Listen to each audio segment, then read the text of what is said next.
Olá! O projeto de privatização dos Correios dá mais um passo na Câmara dos Deputados e soma-se à capitalização da Eletrobras, que foi aprovada há alguns dias. A agenda de privatizações do governo Bolsonaro é o assunto do Mundo Político de hoje. Eu vou conversar com a professora Patrícia Pinheiro. Ela é professora da Escola de Direito da Fundação Getúlio Vargas, no Rio de Janeiro, e pesquisadora do Centro de Pesquisa em Direito e Economia, também da FGV.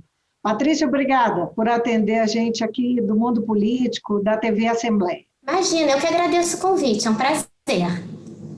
Patrícia, está na pauta do plenário da Câmara e deve ser votado até a semana que vem, segundo o próprio presidente da Câmara, Arthur Lira, o projeto que prevê a privatização dos Correios. E é um projeto que pretende vender a companhia integralmente, em leilão. Não é? O projeto que veio do Ministério da Economia, né, a partir de um estudo que foi feito pelo BNDES. O comprador vai levar os ativos e os passivos, né, dos Correios. Como é que você avalia esse modelo de privatização e o que a gente pode esperar de impacto de uma privatização como essa? Esse é um modelo tradicional de desestatização, né? O governo federal, historicamente, já alienou diversos controles de empresas estatais atrelado a uma concessão de serviço público que, no final do dia, é o grande valor que essas empresas têm. O grande valor que essas empresas têm é o direito de prover um serviço público por um determinado prazo, que é o que vai previsto em contrato. Então, é um modelo tradicional. Não é o único modelo possível. Inclusive, tem um projeto de lei sendo discutido no Congresso Nacional, a versão original previa, inclusive, que se ia estudar a possibilidade de cindir os Correios, uma possibilidade de, eventualmente, trabalhar com outras modelagens. O que a imprensa tem divulgado é que essa solução de uma venda única teria sido para aproveitar os subsídios cruzados, que é um tema sempre complexo em serviços públicos, mas que, por vezes, são modelagens necessárias, de modo que você tenha uma área onde o serviço é mais lucrativo, custeando a prestação desse serviço numa área deficitária, porque se nós estamos falando de serviço público, nós estamos falando de serviços que almejam universalização. Então, ele deve ser provido à maior parte da população, ele almeja uma prestação universal, e essa prestação universal, ela está muito atrelada à ideia de modicidade da tarifa. Né? O valor da tarifa, ele pode ser uma barreira importante de acesso da população menos favorecida a um determinado serviço. Então, por vezes, se fazem modelagens em que se confia numa estrutura de subsídios cruzados para que uma área territorial, de certa forma, subsidie uma área onde o serviço é mais caro ou mais deficitário. Então, o que a imprensa divulgou teria sido por aí, né? Teria sido uma solução que passa por um subsídio cruzado. Da experiência do que a gente vê desse subsídio cruzado, quer dizer, é entregar para a iniciativa privada alguma coisa que é bastante vantajosa, mas ela tem que cumprir, é isso que você está dizendo, ela tem que responder por outra que não é tanto, mas tem aí essa condição, né? Isso está uma coisa atrelada à outra. Isso garantiria de verdade qualidade de serviço em cidades, no caso dos Correios? Os Correios chegam no Brasil inteiro, não é? A questão que se coloca muito é se isso vai garantir de verdade que essas regiões mais remotas, menores, em que as pessoas têm menos recursos e tal, se elas vão ser realmente atendidas, porque hoje são.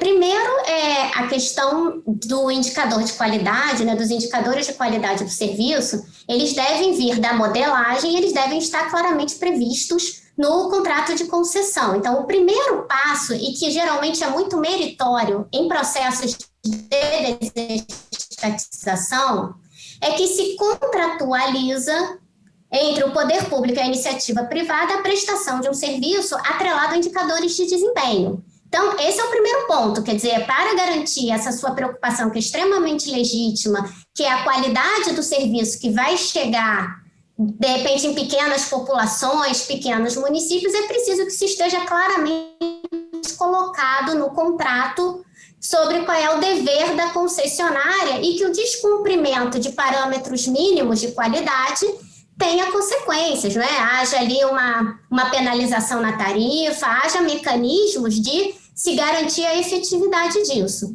O segundo ponto, que me parece que é extremamente relevante, é que este contrato de concessão, uma vez firmado, ele precisa ser fiscalizado, ele precisa ser bem gerido, ele precisa ter um órgão regulador preocupado em acompanhar o desempenho deste contrato e dar respostas céleres para casos de descumprimento. Então, nesse sentido, né, há uma discussão de inclusão nas competências da atual Agência Nacional de Telecomunicações, de uma competência para fiscalizar essa concessionária ou essas concessionárias, depende da modelagem final que a desestatização do serviço postal venha a desempenhar. Então, isso me parece extremamente relevante. É preciso ter uma agência reguladora autônoma, uma agência reguladora adequadamente constituída, com os instrumentos necessários para fazer uma fiscalização adequada desse contrato.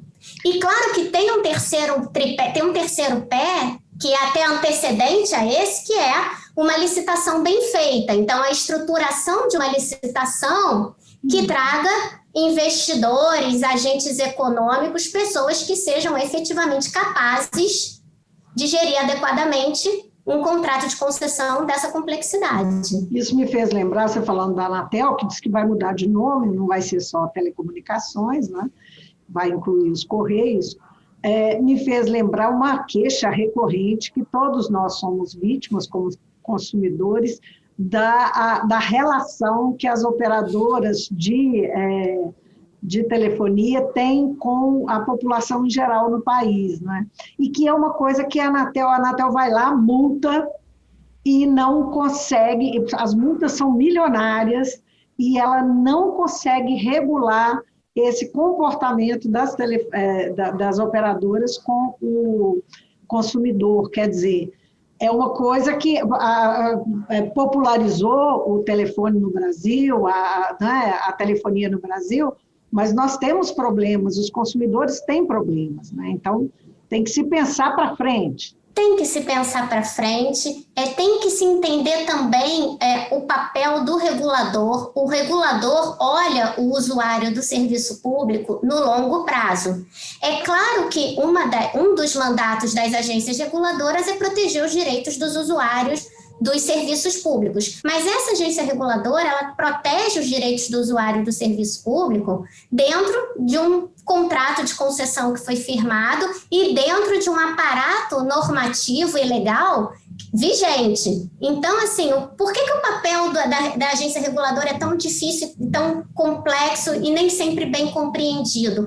Porque ele está ali mediando 3 grupos que não necessariamente estão no mesmo momento com interesses aliados. Você tem, de um lado, o poder concedente, que então, nos casos dos serviços públicos federais, é a União. Então, você tem, de um lado, a União, você tem, de outro lado, os prestadores de serviço e, de um terceiro lado, os usuários daquele serviço. E eu costumo dizer que se funciona bem quando você tem um triângulo equilátero e a agência reguladora está ali no meio e ela, sim, ela tem que receber as demandas desses 3 grupos. Os 3 grupos estão legitimados nessa arena regulatória, mas ela tem que dar respostas técnicas e respostas dentro do contrato e dentro da lei. E isso nem sempre é bem transmitido à população. Quer dizer, a população acaba fazendo uma ligação muito direta entre o valor da tarifa, se a tarifa do serviço está barata ou está cara, e o fato de que a agência reguladora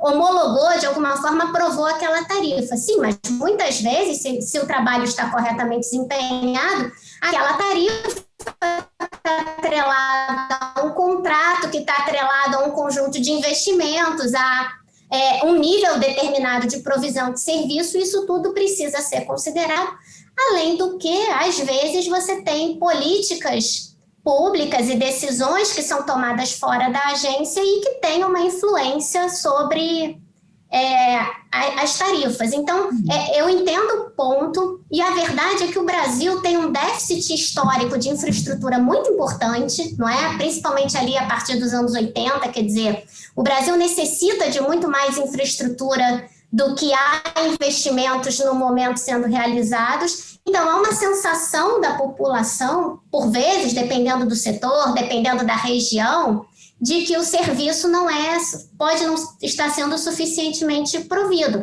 E isso é uma preocupação importante na desestatização do serviço postal, porque ele é um serviço essencial, né? Nós estamos falando de integração do território nacional, em última ponta. E às vezes, não, mas a gente está na era da internet, todo mundo manda e-mail. Não é assim. Não é assim. Não é a realidade, pois né? E essa que é a questão, assim, voltando àquele ponto que eu tinha tocado, que hoje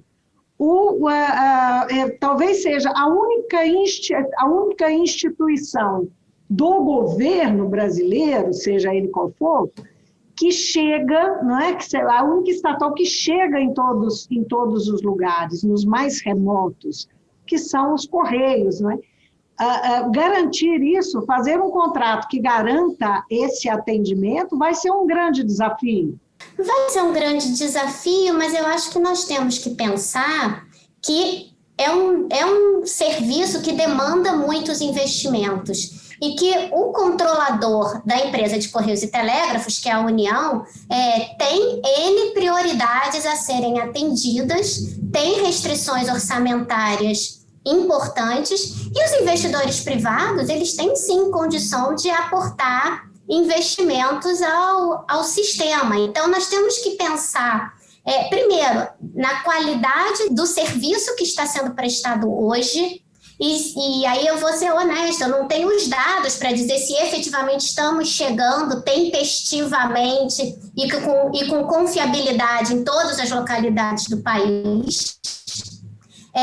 Nós vemos também notícias da imprensa de que está mais devagar, de que a empresa tem alguma dificuldade aí de investimento, e o fato é que o investimento ele vai ser cada vez maior, e eu acho que o Brasil pode aproveitar de forma meritória o capital privado que está disponível no mercado para atrair esses investimentos e, portanto, poder liberar os escassos recursos do orçamento público para temas que são fundamentais, né? Saúde, educação, saneamento e por aí sucessivamente. Agora, Patrícia, o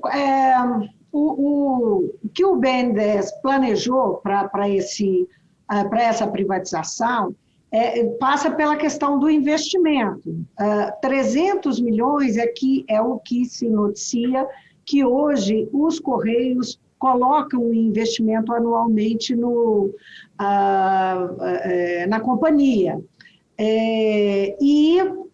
Esse projeto prevê 2 bilhões de quem comprar os Correios, não é? Essa é uma proposta atraente? O quanto os Correios são atraentes? Olha, talvez essa pergunta a gente devesse fazer aos economistas que modelaram os investimentos e a concessão. Aqui no meu modesto ponto de vista aqui do direito, é claro que a modelagem, para ser atrativa ao investidor, ela tem que prever que dentro do prazo da concessão haverá uma remuneração adequada, um retorno adequado desse capital investido. Então, nós imaginamos, né, que o corpo técnico que modelou esse projeto está vislumbrando que o retorno com a receita que vai se obter com os Correios justifica um investimento dessa monta. Outra coisa importante de se lembrar é que, historicamente, a empresa de Correios e Telégrafos ela tem reconhecido pelos tribunais do país, inclusive pelo Supremo Tribunal Federal, alguns benefícios que não são extensivos à iniciativa privada. Então, por exemplo, imunidade tributária recíproca, pagamento de impostos, né? A ECT tem imunidade. Então, também quando você desestatiza, há consequências também no campo da arrecadação sobre os serviços prestados. Positivamente, você está dizendo, né? Um impacto positivo, né? Passou alguns dias a capitalização da Eletrobras, né? Aquela MP que foi aprovada semana passada, que permite que o governo venda as ações, a parte das suas ações da Eletrobras. A previsão hoje, o governo tem 61% dessas ações, ele venderia, ficaria só com 41%, 45%, perderia o controle acionário, mas não perderia o poder de veto, inclui aí o poder de veto no Conselho, na Assembleia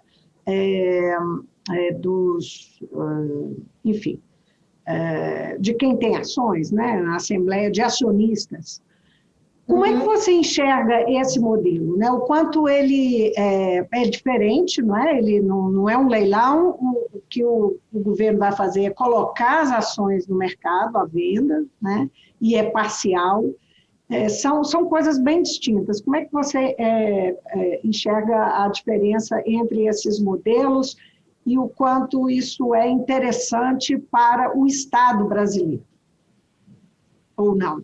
Bom, vamos lá. Primeiro, a desestatização de ativos de infraestrutura, a ideia de desestatização, ela me parece muito bem-vinda, porque ela separa essa ideia, ela separa o titular do serviço do prestador. Então, tem ali uma separação entre o poder público e a iniciativa privada, e isso, de certa forma, facilita a fiscalização dos contratos, a fiscalização dos serviços, então, e libera o poder público, que tem que dar conta de N políticas públicas, para focar naquelas políticas públicas que, por sua natureza, em tese, a iniciativa privada não teria interesse em investir. Então, a ideia de desestatização, me parece que, quando bem formulada, e, de novo, com agências reguladoras sólidas, ela é muito bem-vinda e ela é algo, até eu diria que necessário no Brasil, que é um país que, mesmo comparado a outros países da América Latina, investe em infraestrutura muito menos em termos de percentual do PIB do que vários de seus vizinhos. Então, precisamos atrair investimento e a iniciativa privada tem esse investimento. Fazer uma desestatização por meio de abertura de capital na Bolsa de Valores também é interessante e também é algo que já se prevê na Lei Nacional de Desestatização, que uma das finalidades do programa de desestatização do país é promover o mercado de capitais. Então, esse modelo de abertura em bolsa, eu também acho em si um modelo interessante. A minha ressalva, e aí é uma ressalva muito pessoal, porque eu acho que nós não podemos nos esquecer que o projeto foi aprovado pelo Congresso Nacional, então há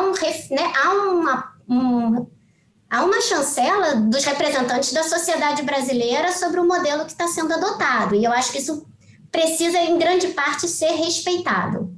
Mas, a meu ver, nós temos uma preocupação, que é o fato de que nós estamos alienando essa participação societária na holding, ou seja, direto na Eletrobras, de modo que o grupo econômico, ele permanece o mesmo, que você vai fazer uma alteração de controle. Sai a União Federal como controladora, vão entrar um conjunto de acionistas novos.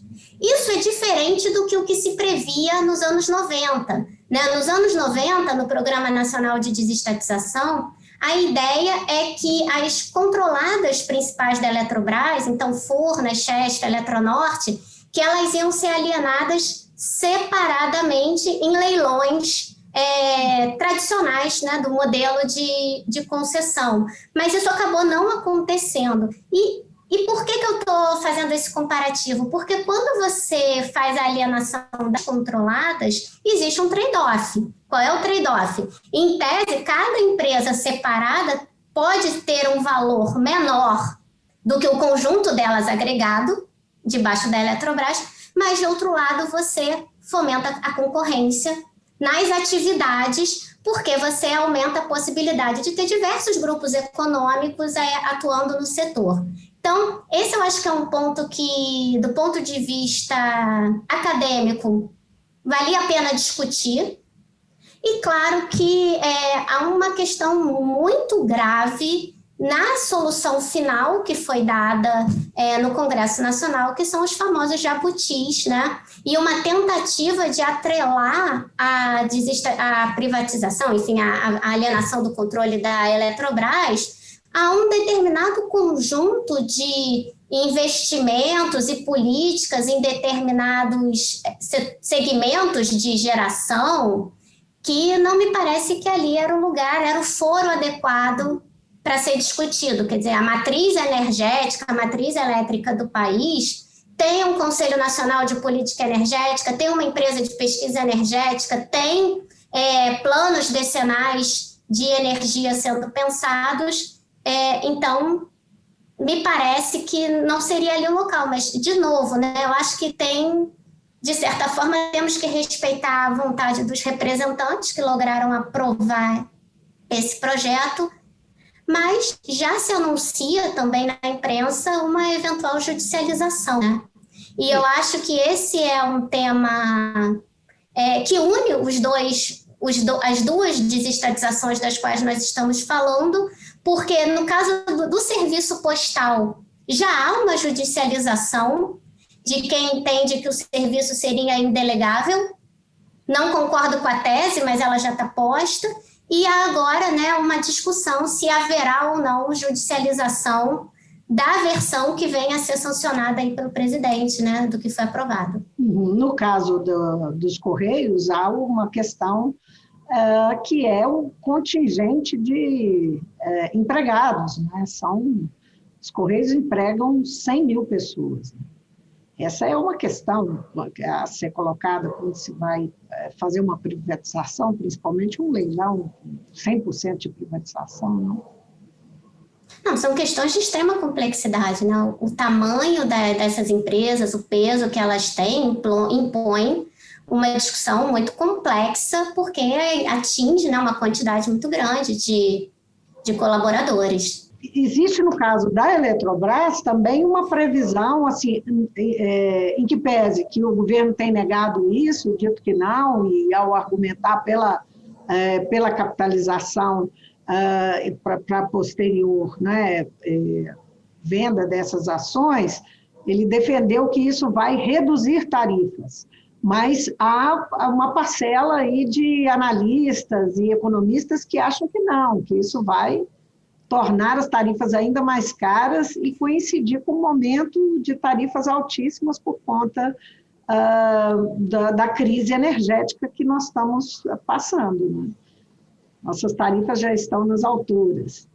Esse é um risco, você enxerga isso no horizonte como um risco com a privatização da Petrobras, da Eletrobras? Olha, eu acho que não dá para fazer uma relação direta, porque as tarifas, elas são reguladas em contratos, em normas da agência reguladora, o que geralmente vai falar com o preço das tarifas qual é a política energética do país e qual é especialmente a política do país para o setor elétrico e para a expansão da matriz, né? Então, nem de um lado nem de outro, quer dizer, me parece que o que vai depender muito, primeiro, tem a ver com o passado. Então, tem a ver com medida provisória 579 e a renovação das concessões e uma série de questões que são muito complexas. O setor elétrico e a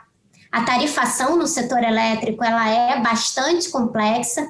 Tem a ver, claro, com os cenários de escassez hídrica, que ao exigir o acionamento de usinas termoelétricas, nós vamos tendo usinas cada vez a combustíveis mais caros, né? É assim que o sistema é otimizado, né? Então, quanto mais nós precisamos das térmicas mais caras, mais o sistema sofre como um todo. Então, assim, eu teria muito cuidado com simplificações, né?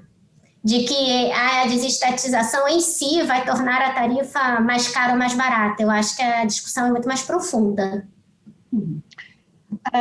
A capitalização da Eletrobras e a provável venda dos Correios é uma vitória atribuída ao ministro Paulo Guedes, né? Mais do que ao governo Bolsonaro, ao ministro Paulo Guedes, que até agora não tinha conseguido deslanchar essa agenda de privatização, chegou a perder um secretário, o Salim Matar, que saiu ano passado, no meio do ano, dizendo que estava jogando a toalha porque não conseguia fazer as privatizações. E isso acontece num momento crítico assim, de crise política do presidente Bolsonaro, mas assim mesmo a coisa está caminhando.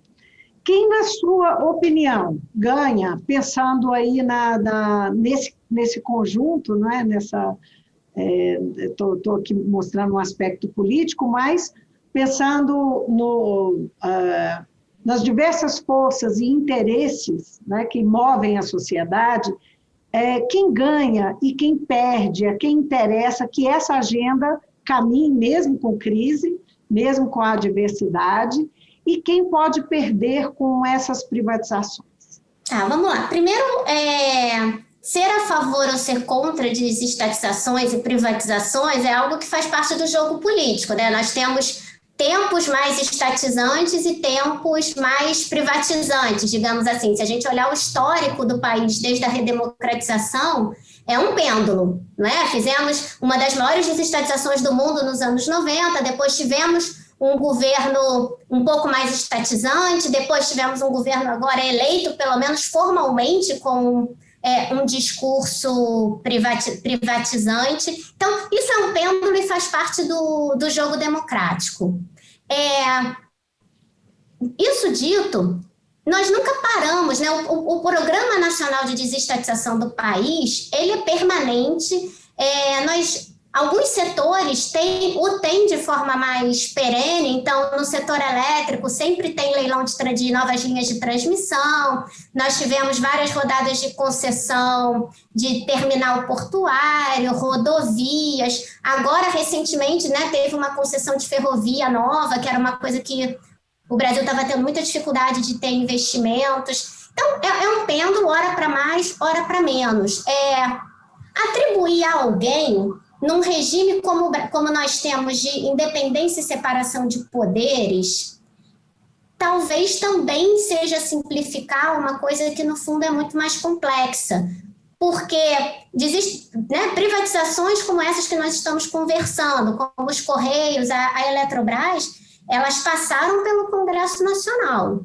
Então, isso coloca também primeiro coloca uma dificuldade, que é dizer o seguinte, olha, nem tudo que o Poder Executivo tem na agenda, ele consegue implementar, e tem coisas que estão sendo implementadas com o aval do Congresso Nacional. Nós tivemos também uma discussão, pelo menos até o início desse próprio ano de 2021, e aí eu queria trazer o judiciário para essa discussão, que era, né, nós tivemos uma discussão sobre: será que para desestatizar toda empresa estatal eu preciso de autorização legislativa caso a caso? Cada vez que eu for desestatizar, né, ou conceder vender o controle de uma empresa estatal, eu preciso bater na porta do Congresso? E originalmente, se a gente volta nos anos 90, não era esse o entendimento, né? O entendimento era que a gente tinha uma lei geral de desestatização, que, regra geral, autorizava as desestatizações.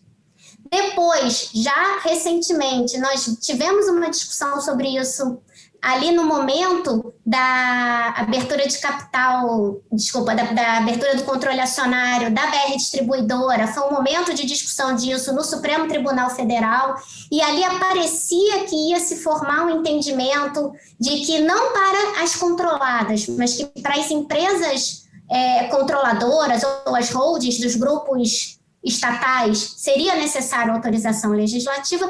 E agora, em fevereiro deste ano de 2021, houve uma decisão importante numa ADI julgada no Supremo por maioria, entendendo o Supremo um pouco que voltando ao entendimento anterior e dizendo, olha, a menos que a lei específica daquela estatal disponha em contrário, em tese a autorização genérica vai ser suficiente. Por que eu estou comentando isso? Porque é um sistema de freios e contrapesos que vai se colocando na seara que é sermos um país democrático, que também traz, né, traz com maior complexidade a esse tema das desestatizações. Quer dizer, começa no que o Poder Executivo quer, depois aquilo que se tem ou não que pedir aval para o Legislativo e o que se tem que pedir aval se consegue ou não, porque o Legislativo pode não autorizar em alguns casos, e depois vem o próprio Poder Judiciário interpretando do que se precisa ou não de aval do Congresso. Levando em consideração isso que você disse, né, as privatizações em momentos diferentes, com entendimentos diferentes, também aquilo que muitas vezes leva às privatizações, que é o pensamento sobre um Estado mínimo, não é? Como é que você vê essa justificativa para o caminhar das privatizações no Brasil? Se é essa que é a justificativa que deve embasar essas privatizações, ou se não, como é que você encara essa discussão? Não, me parece que essa não pode ser a justificativa para as desestatizações. O Brasil é um país extremamente desigual, com sérios problemas de distribuição de renda, com sérios problemas de acesso aos serviços públicos por parte de uma parcela bastante relevante da sociedade. Então, o Estado, ele precisa estar presente e ele tem esse papel importante redistributivo em uma série de políticas públicas, notadamente, eu diria, em saúde e educação.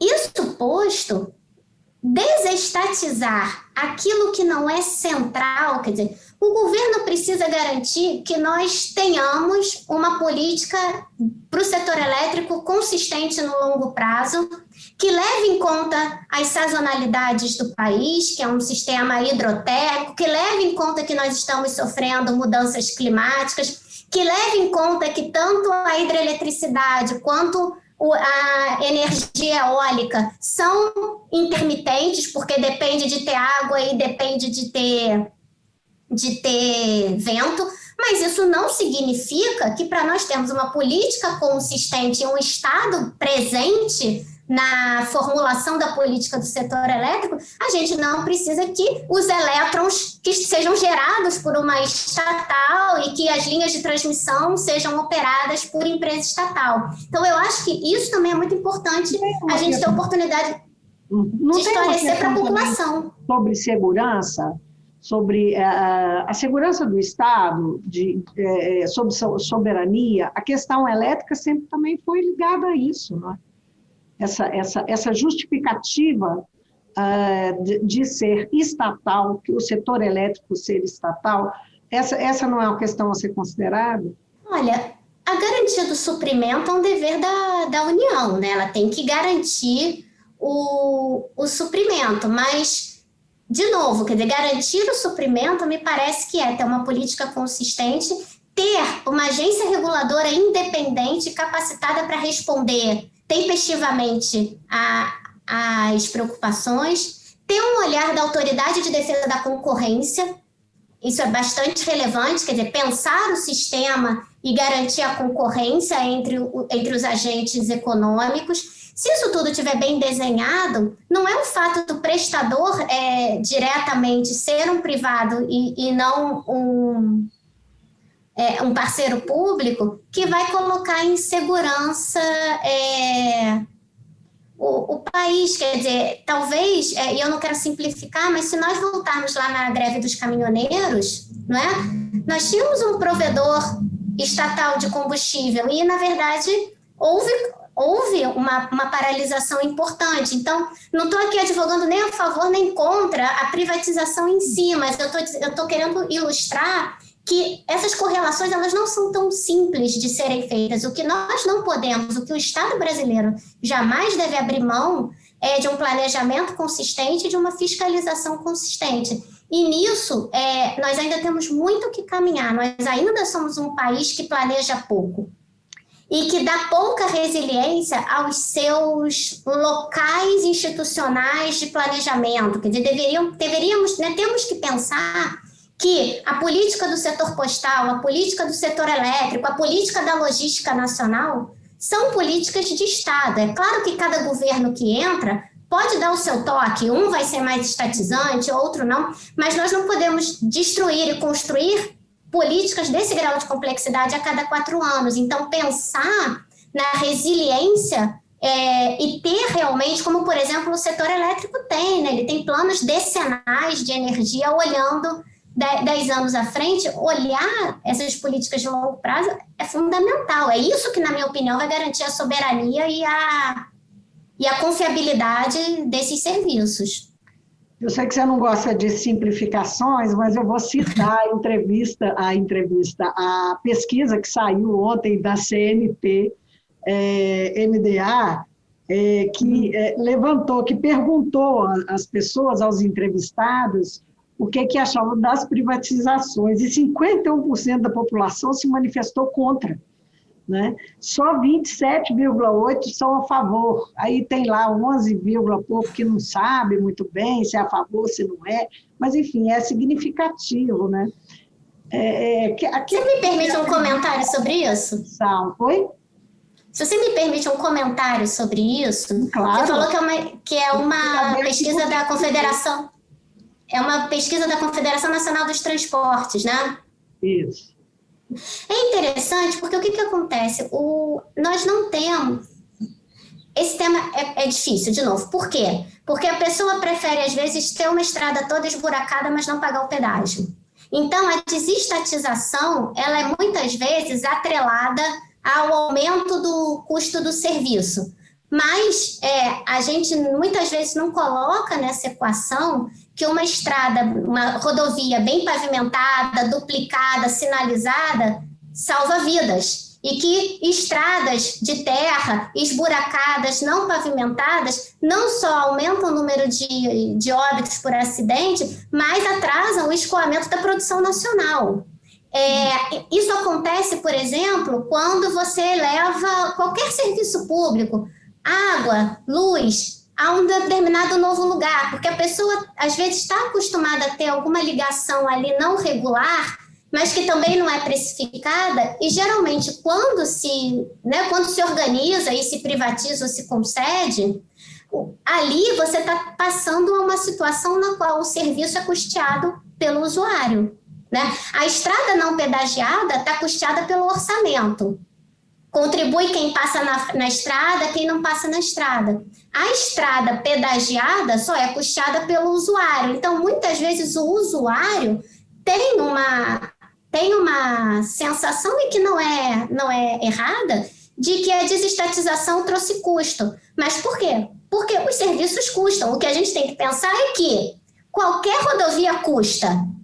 Né? Qualquer rodovia, seja ela pedagiada ou não. A questão é quem é que vai pagar pelo asfalto. A rodovia não pedagiada paga todo mundo, quem usa a rodovia, quem não usa, e você tem aquela rodovia disputando a atenção do poder público com todas as outras políticas, com a previdência, com o saneamento, com a educação, com a saúde. Quando você pega a rodovia e dá para um especialista em rodovia, né, dá para uma concessionária, ela está focada em fazer aquela rodovia funcionar, mas a contrapartida é que quem passar pela rodovia vai custear. Então, tem essa questão, né, do custo do serviço, que é algo que nem sempre a população compreende. E, de novo, nós temos uma população de renda média e, em muitos casos, né, em várias localidades, com um poder aquisitivo baixo. Então, isso faz diferença na vida da pessoa. Não é que eu não esteja compreendendo isso, mas assim, a gente tem que olhar também do ponto de vista técnico, de que, né, tudo tem seu preço.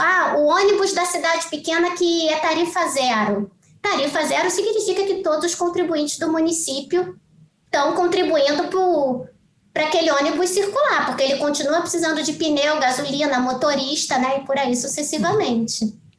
Só para talvez completar a ideia, vamos torcer para que a regulação desses serviços, né, seja a contento para responder à população, às necessidades delas.